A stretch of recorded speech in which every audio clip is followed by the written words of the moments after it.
В России разрабатывается федеральный законопроект о запрете продажи несовершеннолетним энергетиков. Вот вы как считаете, это правильно?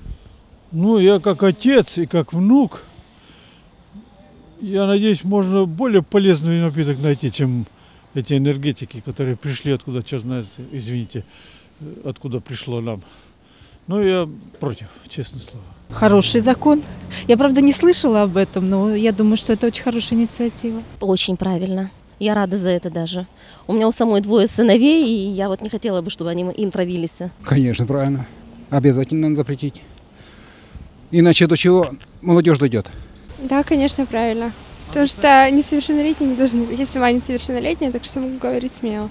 Я считаю, что это совершенно правильно. Будет очень своевременный закон и поможет молодому поколению вырасти здоровым и работоспособным и полезным для общества. Наверное, правильно. Очень правильно, положительно. Только поддерживаю. Думаю, да, правильно.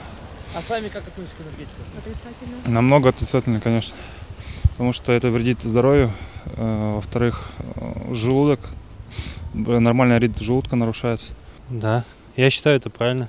А сами как относитесь к этому напитку? Резко отрицательно. Я не пью ни спиртного, ни энергетиков. Ну, к сожалению, курю, а так резко отрицательно. Да, правильно. А сами как относитесь к напитку этому? Плохо. Не употребляю. Пробовал. Я считаю, что это правильно. Детей нужно ограничивать в этом отношении. Это на их здоровье, на пользу. Больше здоровых детей будет. Правильно. То есть маленьким не надо пить такие напитки? Не надо. И большим не надо. По причине того, что в эти энергетики засовано, никто же не известно. Кроме того, очень много поддельных продуктов.